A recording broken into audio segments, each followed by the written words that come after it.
Selamat siang, perkenalkan nama saya Andreas George Navianto dengan NIM 255-516. Saya akan membahas mengenai pentingnya memahami masyarakat dan identitas global dan juga isu yang sedang terjadi seputar dengan masyarakat dan identitas global. Yang pertama, kenapa kita harus memahami masyarakat dan identitas global? Era globalisasi pada saat ini menyebabkan arus informasi dan mobilitas manusia dari satu daerah ke daerah lain bergerak dengan cepat. Hal ini memungkinkan interaksi manusia antara satu bangsa dengan bangsa lainnya menjadi semakin intens. Salah satu akibat yang ditimbulkan dari adanya globalisasi ini adalah adanya pengaruh yang sangat kuat dari nilai-nilai dan budaya luar yang mempengaruhi kehidupan masyarakat, terutama kaum muda atau kaum milenial. Di antara nilai dan budaya yang diserap masyarakat, banyak yang tidak sejalan dengan nilai-nilai Pancasila, sehingga dikhawatirkan hal ini berdampak pada tergerusnya nilai-nilai nasionalisme dan identitas bangsa. Identitas nasional atau identitas bangsa merujuk pada kewarganegaraan yang dimiliki seseorang. Mayoritas identitas nasional diperoleh seorang individu berdasarkan pada tempat di mana dia dilahirkan dan dibesarkan oleh keluarganya. Perkembangan transportasi di era globalisasi ini memungkinkan identitas nasional bersifat dinamis. Seorang individu dapat memperoleh identitas nasionalnya karena perpindahan penduduk, antar bangsa atau imigrasi, dan proses naturalisasi. Identitas nasional menjadi pembeda antara menjadi warga negara satu dengan warga negara lainnya.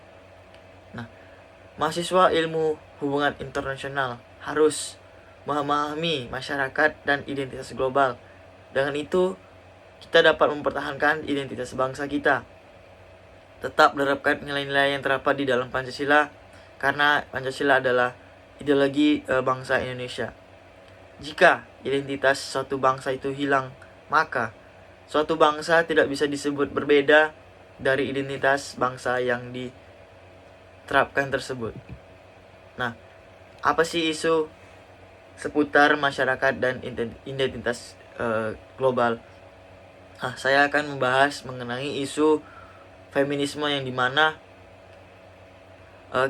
mengambil skup identitas, yaitu hak-hak yang dimiliki oleh kelompok-kelompok di dalam masyarakat. Nah, dengan adanya identitas yang muncul karena globalisasi memunculkan berbagai kelompok-kelompok yang mengatur hak-hak mereka. Contohnya feminisme. Apa itu feminisme? Feminisme adalah serangkaian gerakan sosial, gerakan politik, dan ideologi yang memiliki tujuan memperjuangkan hak-hak wanita dengan menetapkan kesetaraan pada aspek politik, ekonomi, pribadi, dan sosial dari dua jenis kelamin, yaitu perempuan dan laki-laki. Feminisme menggabungkan posisi bahwa masyarakat memprioritaskan sudut pandang laki-laki dan bahwa perempuan diperlakukan secara tidak adil di dalam masyarakat tersebut. Upaya untuk mengubahnya termasuk dalam memerangi stereotip gender serta berusaha membangun peluang pendidikan dan profesional yang setara dengan laki-laki. Nah, gerakan feminisme di Indonesia lahir dipengaruhi oleh berbagai kondisi historis, sejarah perjuangan bangsa, program pembangunan nasional, globalisasi, serta reformasi kehidupan dan juga serta kehidupan religius.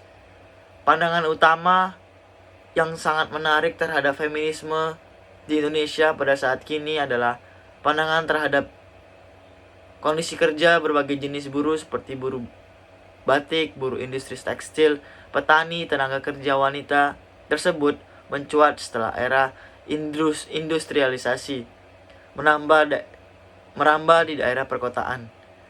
Situasi bertambah parah sejak dimulai era reformasi yang terjadi sejak Mei 1999, telah mengakibatkan multikrisis, terutama krisis ekonomi yang telah memporak-porandakan harapan dan cita-cita bangsa yang aman dan sejahtera.